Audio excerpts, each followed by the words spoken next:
Ginoo, kaya ayaw kapatid, yung mga anak ng aking balang aldo na po ng Domingo, pakikuha ng tamong, maaarap sa pinalakan ng Diyos ng Lagi, kaya katamong aking kong pasalamatan tayo po. Alam mga anak ng intalakasan, pamagunawa, kasipagan kay pamagpuri, pamanyabag. Bayo tamo po mag-aaral kayo salita, pasibayo po hanggang na kayo magpasalamat kami. Panginoon Diyos, sa umagang ito, Panginoon, wala po kami ibang pinapapasalamat, kundi o Lord, ang pagmamahal mo sa bawat isa sa amin. Salamat po, Panginoon, sa pagkakataon na binigay mo sa amin, na kung paano, O Lord, ang iyong mga salita na ibinigay mo sa amin, na pinarinig mo, Panginoon, ay aming natatamot at nauunawa. Kaya kami ay laging malakas sa iyong harapan, Panginoon. Lord, pangunaan mo po kami sa gawain pinagkaloob mo sa amin. At nagpapasalamat din ako, Panginoon, sa iyong mga anak na ginagamit. Una, Panginoon, ang nag-iims, ang nagdigitar, at ang mga nagpupuri sa iyong mga awit ipapuri, Panginoon. Lord, napakabuti sa bawat anak mo na nagnanasa kung paano, Panginoon, makatupad, makagawa ng iyong hipit. Kaya sa oras dito, pangunaan mo po kami, Panginoon. Lalo na ako na yun, na mamang sa iyong harapan. Walang kaalaman, Panginoon, kundi ang binibigay mo sa amin, Lord. Sa umaga pong ito, patnubayan mo bawat isa. Nabuksan mo ang aming mga puso at isipan na kung paano mga salita, O Lord, na iyong ipapalagay ay maging kapaki-pakinabang sa bawat isa. At sa oras na ito, Panginoon,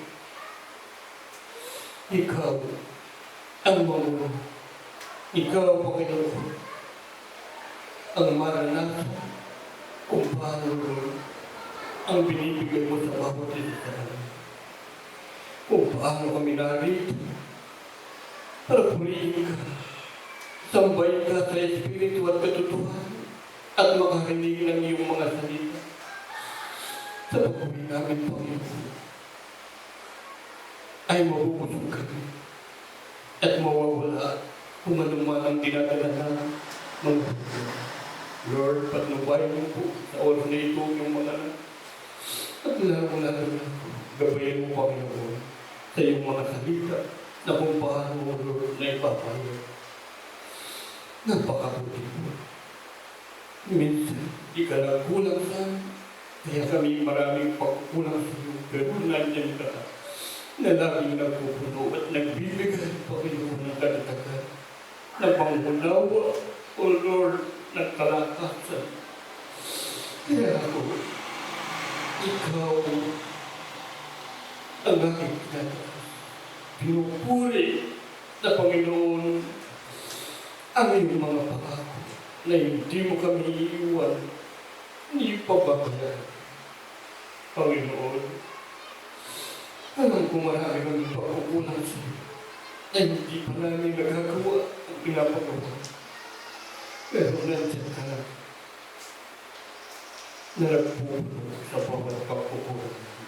Lord, sa oras natin ito, pinapasalamat ko muna sa iyo, Panginoon, pangalawa sa aming mga kapatid na laging nangantabay sa akin na kung paano, Lord, ang iyong gawain ngayon. Laging nagpapatuloy, Panginoon. Lalong-lalo na sa oras na ito, ang magkipaglaking Panginoon, ingatan mo po ang bawat isa sa amin. Dalawa, Lord, makarating kami hanggang wakas. Dahil sabi mo kung makarating hanggang wakas, sila ang maligtas. At oras na ito, paglubayan po ang pahuli sa amin. At ikaw ang aming tinataas sa pangalan mo ito. Amen. Palakpakan po natin ang Panginoon. At maraming salamat po ulit mga kapatid na kung paano nakikita naman natin ang kabaitan ng Panginoon sa bawat isa. Hindi po limit sa atin na mayroon tayong mata na tayo nakakakita. Alam natin na hindi natin may pipigilan ang kalooban ng Diyos. Kaya dapat magtiwala tayo sa ating sarili. Dahil ang sabi niya, kanya-kanya ang kaligtasan. Hindi natin mailigtas ang ating mga pamilya sa pamamagitan ng bawat isa sa atin. Kaya ang kanyang salita, anong sabi niya? Kaya habang kayo umaayo, gawin ninyong mga alagad ko ang lahat ng tao sa bawat bansa. So, turuan niyo sila sa mga ipinabuhay ko. Kaya hindi na po limit sa atin kung minsan masaya tayo kung nakikita natin nakikinig sa mga salita na ating pinamamahagi ang ating mga kapwa-tao. Kung minsan naman nagiging di po natin masabi kung minsan mayroong sabi nila agay maganda na po yung nagpapanal-panalan kaysa pero mapalad po tayo. Binigyan tayo ng pagkakataon ng Panginoon na sa ating mga nagagawa. Kung pag-aaralan po natin nung hindi pa tayo nakakarinig sa mga salita ng Diyos, kumusta po yung mga gawa natin noon. Katulad nga nung sabi ni Pastor noon, kilala niya si Abong Berta, po, sa sugal, no? Ay po yung misis ko, noong muna rin ganyan din siya. Ako naman talagang ang nadaanan ko ngayon, naiiyari na ako sa aking sarili. Sobrang mga nagawa ko na hindi tama. Kaya ang pag-aaralan po natin ngayon, kung paano natin paliliwanagin ang ating ilaw. Tulad po ngayon, dahil pumasok tayo sa pag-aaral ng mga salita ng Diyos, kailangan ay makita nila ang ating mga pagbabago. Ito unahin po natin dito sa Matthew 5:16 po.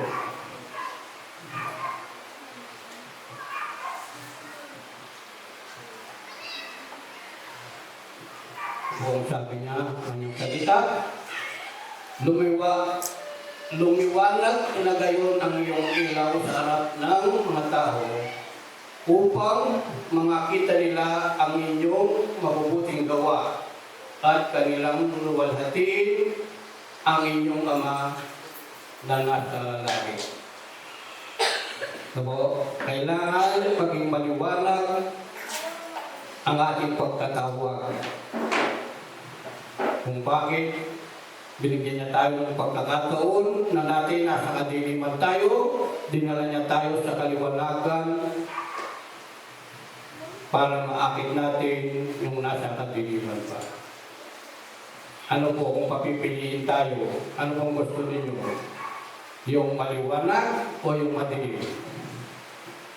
Natural po, sa kaliwanagan tayo. Dahil kahit naglalakad tayo, kung madilim ang nilalaanan natin, yun po, natitisod tayo. Kaya palakpakan po natin ang Panginoon sa mga binibigay niya sa atin kung paano tayo nandito ngayon. Dahil inaalay po natin ang ating sarili sa Panginoon na gusto natin tanggapin natin yung binibigay niyang liwanag sa buhay natin. Ngayon,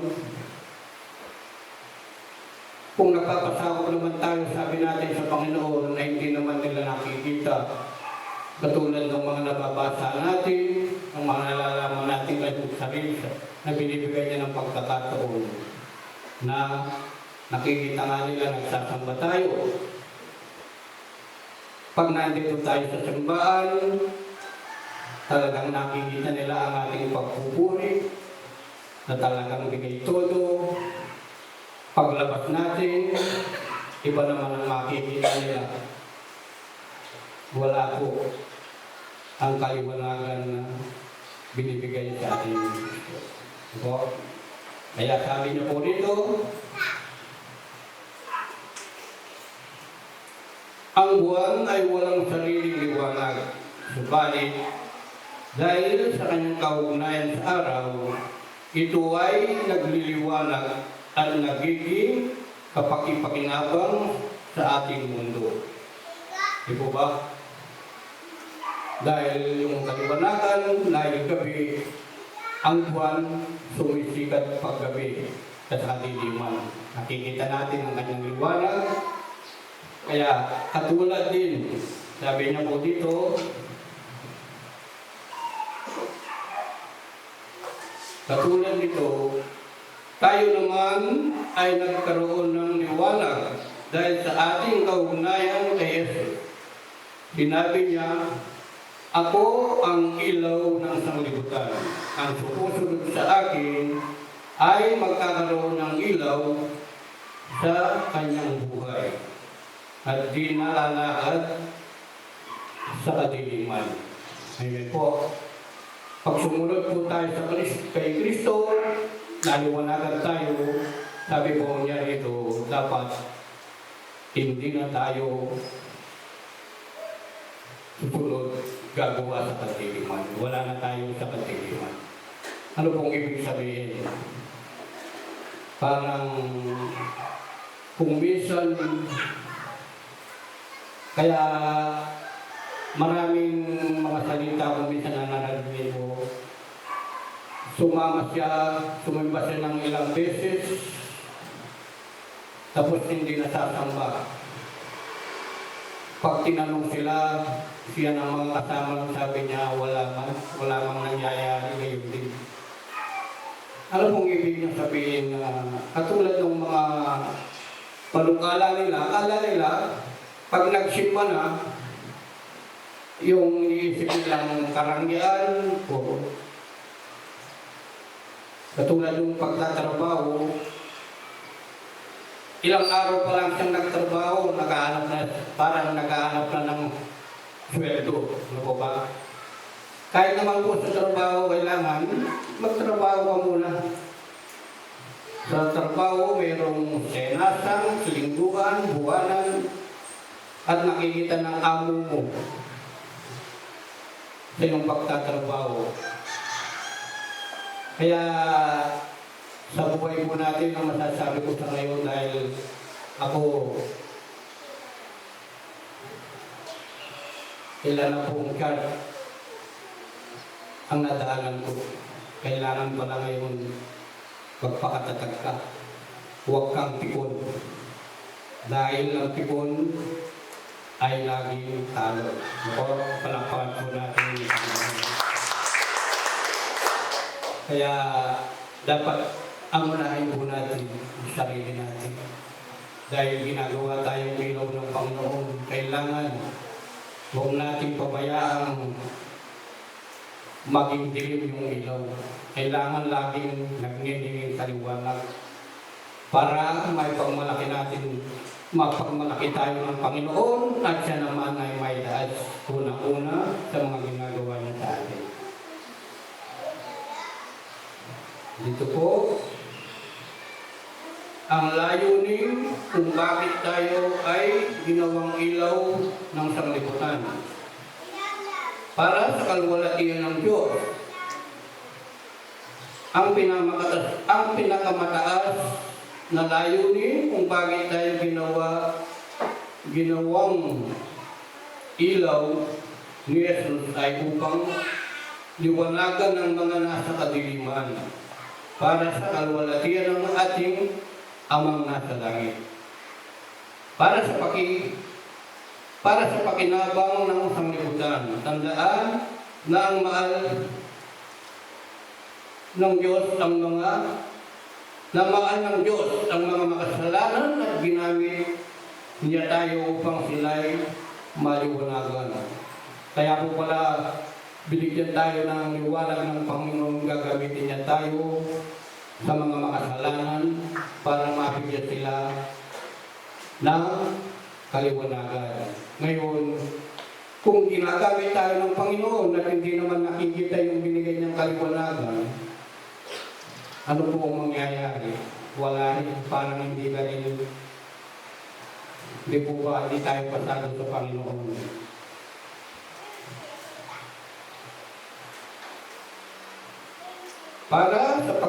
Para sa patutuo ng kanyang iglesia, kapag hindi tayo naliwanagan, kapag hindi tayo nagliwanag, wala tayong kaibaan sa mga hindi nananampalataya. Parehas lang po, no? Kasi wala naman silang makikita iba sa atin. Kung ano yung gawa ng sanglibutan, ginagawa rin natin. Kaya yun, parang hindi tayo naiiba sa kanila. Ngayon naman po, kung tayo nakatupad at iningatan natin yung liwanag na binigay ng Panginoon, binibigyan niya tayo ng gantimpala. Ano po yung binibigay ng gantimpala? Kung ano yung binigay natin sa Panginoon, yun lamang ang kanyang gagawin. Dito po sa 2 Corinthians 5:10. Basahin po natin. 2 Corinthians.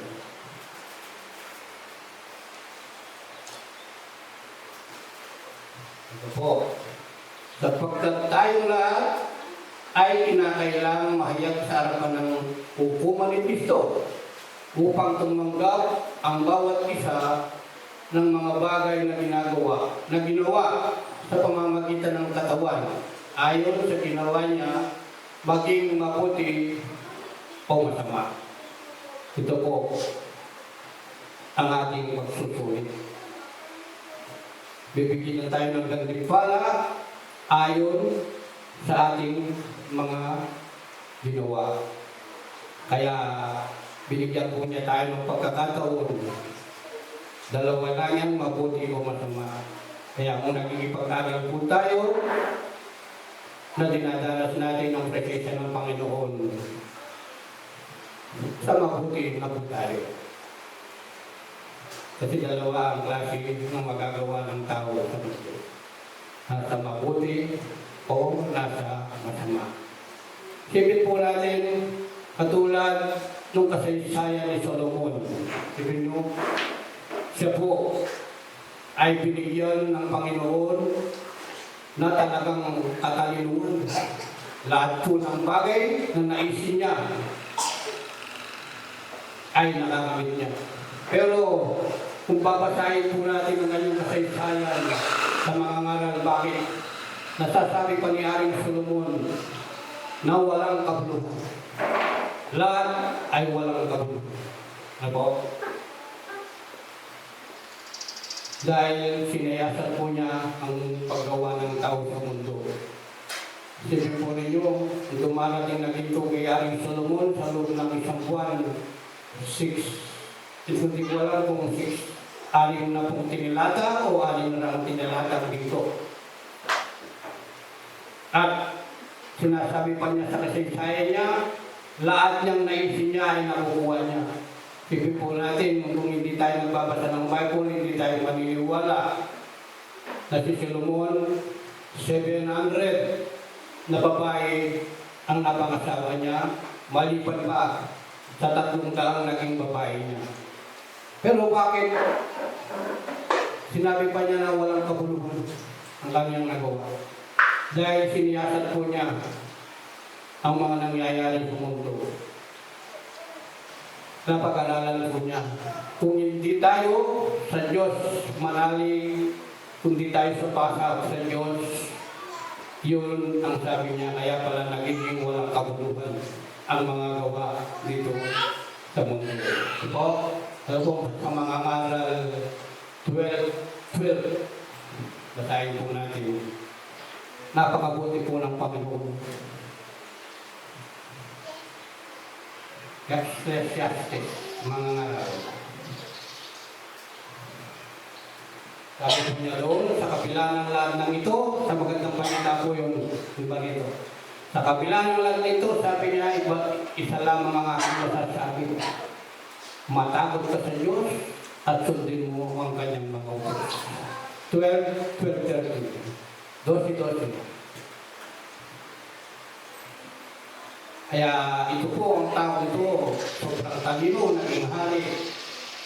At dahil sabi po niya rito, at bukod dito, anak ko, maaralan ka tungkol sa paggawa ng maraming aklat ay walang wagas. At ang maraming pag-aaral ay kapaguran ng katawan. 13. Ito ang wagas ng bagay. Lahat ay narinig, ikaw ay matakot sa Diyos at sundin mo ang kanyang mga utos, sapagkat ito ang buong katungkulan ng tao. Supportin po. Sapagkat dadalhin ng Diyos ang bawat gawa sa kaatulan, pati ng bawat kumpleng bagay, maging ito'y mabuti o maging ito'y masama. Kaya wala pong may pagmamalaki ng tao. Maatulan tayo ayon sa ating mga gawa. Mabuti o masama, mababaw mataas, matalino o mangmang, lahat ng buyan, maatulan tayo ayon sa ating mga gawa. Panakpakan po natin ang mga gawa. Mga kapatid, ito po ang aking konting pag-aralan at may bibigay sa oras na ito na lagi tayong magpasalamat sa Panginoon. Huwag po natin itaas ang ating sarili. Huwag po tayong maging pikun kung minsan ang mga katambahin natin yung pang ginagamit ng kalaban para makita kung gaano ang binigay niyang katatagan sa atin. Kaya kayo po magpapalad ang mga buo na ang pamilyang nagsasamba. Pangarap po rin natin lahat kasi ang sabi niya, una ang Diyos, pangalawa ang pamilya. Lahat po ng tao may pangarap, huwag po tayong magsawa sa kakainit sa Panginoon sa bawat tibig natin, lalong-lalo na yung kalooban ng Panginoon.